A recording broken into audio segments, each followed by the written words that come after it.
Hey, boys and girls, I'm going to continue reading our story, The BFG. We are coming towards the end as the BFG and Sophie were just eating breakfast with the Queen. And now that she believes the BFG and Sophie, the Queen has called the head of the army and the head of the Air Force. So the title of this chapter is The Plan. I'm actually going to break it into 2 days because it's quite long. So we're going to have today, we'll do plan part 1, and tomorrow we'll do the plan part 2.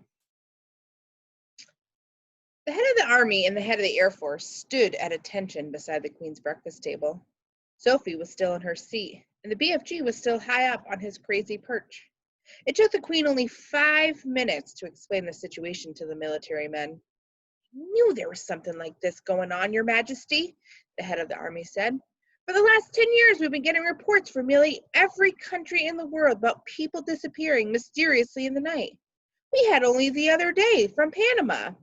"Ugh, by the hattie taste," cried the PFG. "And then there was one from Wellington and in New Zealand." "Oh, that's for the booty flavor," cried the BFG. "What is he talking about?" said the head of the Air Force. "Work it out for yourself," the Queen said. "What time is it? 10 a.m.? In 8 hours, those 9 bloodthirsty brutes will be galloping off to gobble up another couple of dozen unfortunate wretches. They have to be stopped, and we must act fast." "We'll blom the blighters," shouted the head of the Air Force. "We'll mow them down with our machine guns," cried the head of the army. Oh, I do not approve of that plan," the Queen said. "But they're murdering themselves," cried the head of the army. "There's no reason why we should follow their example." "Well, 2 wrongs don't make a right," said the Queen. "And 2 rights don't make a left," cried the BFG. "We must bring them back alive," the Queen said. "How?" the 2 military men together. "They're all 50 feet high. They'd knock us down like 9-pins." "Wait," cried the BFG. "Hold your horseflies and keep your skirts on. I think I has the answer to the Queen's hair." "Just let him speak," the Queen said. "Every afternoon," the BFG said, "all these giants is in the land of Noddy." "I have no idea what this feller is saying," said the head of the army. "Why doesn't he speak clearly?" "He means the land of Nod. It's pretty obvious." "Exactly," cried the BFG. "Every afternoon, all those 9 giants is lying on the ground, snozzling away in very deep sleep. They is always resting like that before they is galloping off to guzzle another helping of human beings." "Go on. So what?" "So what you soldiers has to do is to creep up to the giants while they is still in the land of Noddy and tie their arms and legs with mighty ropes and wonking chains." "Brilliant," said the Queen. "Well, that's all very well," said the head of the army, "but how do we get those brutes back here? We can't load 50-foot giants onto trucks. Shoot 'em on the spot, that's what I say." The BFG looked down from his lofty perch and said, this time to the head of the Air Force, "Is you having belly poppers, is you not?" "Is he being rude?" said the head of the Air Force. "He means helicopters," Sophie told him. "Then why doesn't he just say so? Of course we have helicopters." "Whoopsie big belly poppers?" asked the BFG. "Yes, very big ones," said the head of the Air Force. "But no helicopter is big enough to get a giant like that inside of it."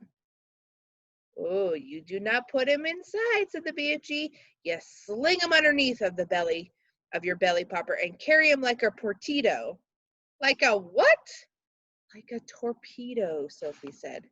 "Could you do that, Air Marshal?" the Queen asked. Well, I suppose we could."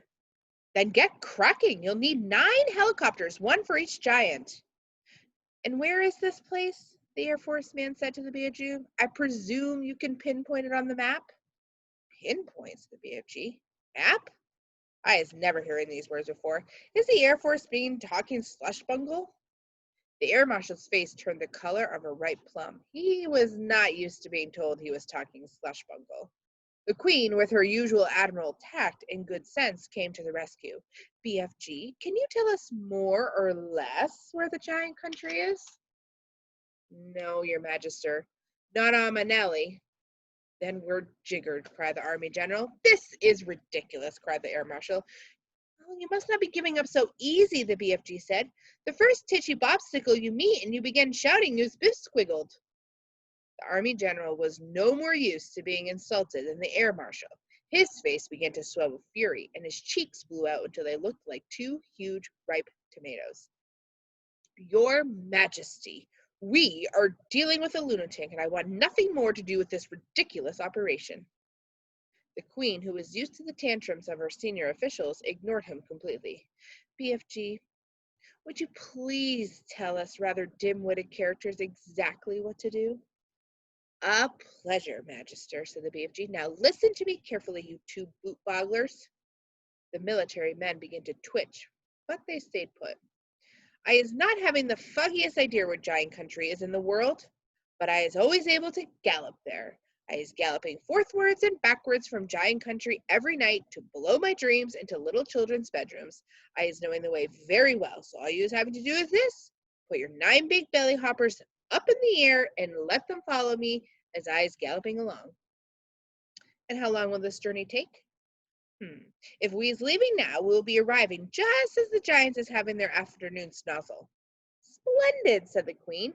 Then turning to the two military men, she said, prepare to leave immediately. The head of the army, who was feeling pretty miffed by the whole business, said, well, that's all very well, Your Majesty, but what are we going to be doing with the blighters once we've got them back here? Oh, don't you worry about that, the Queen told him. We'll be ready for them. Just hurry up. Off you go. If it pleases your Majesty, Sophie said, I should like to ride with the BFG just to keep him company. Where will you sit? In his ear. Show them, BFG. The BFG got down from his high chair. He picked Sophie up in his fingers. He swiveled his huge right ear until it was parallel with the ground, and then he placed Sophie gently inside it. The heads of the Army and the Air Force stood there goggling, and the Queen smiled. You really are a rather wonderful giant, she said. Magister, the BFG, I was wishing to ask you a very special thing from you. What is it? Could I please bring back here in the belly poppers all my collection of dreams? They've taken me years and years to collect, and I is not wanting to lose them. Why, of course, said the Queen. I wish you a safe journey. The BFG had made thousands of journeys to and from Giant Country over the years, but he had never in his life made one quite like this, with 9 huge helicopters roaring along just over his head. He had never before traveled in broad daylight either. He hadn't even dared to. But this was different. Now he was doing it for the Queen of England herself, and he was frightened of nobody. And as he galloped across the British Isles with the helicopters thundering above him, people stood and gaped and wondered what on earth was going on.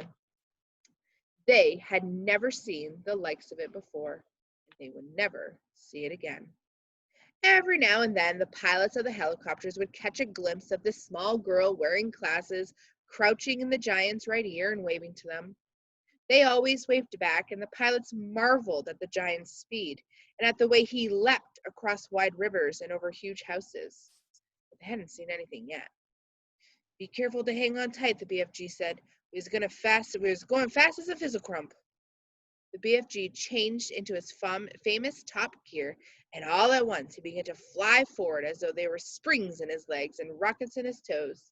He went skimming over the earth like some magical hop, skip, and a jumper, and with his feet ever hardly touching the ground. As usually, Sophie had to crouch low in the crevice of his ear to save herself from being swept clean away. The 9 pilots and their helicopters suddenly realized they were being left behind. The giant was streaking ahead. They opened their throttles to full speed, and even then, they were only just able to keep up. In the leading machine, the head of the Air Force was sitting beside the pilot. He had a world atlas on his knees, and he kept just staring at it, then at the ground, trying to figure out where they were going. Frantically, he was turning the pages of the map. Where are we going? He cried. I haven't the foggiest idea, said the pilot. The Queen's orders were to follow the giant, and that's exactly what I'm doing. This pilot was a young Air Force officer with a bushy mustache. He was very proud of his mustache. He also was quite fearless, and he loved adventure. He thought this was a super adventure. It's fun going to new places, he said. New places? Shouted the head of the Air Force. What in the blazes do you mean, new places? I think that's a really good spot for us to finish. We haven't quite made it to Giant Country, but we will continue this tomorrow. I will check in with you guys later. Bye.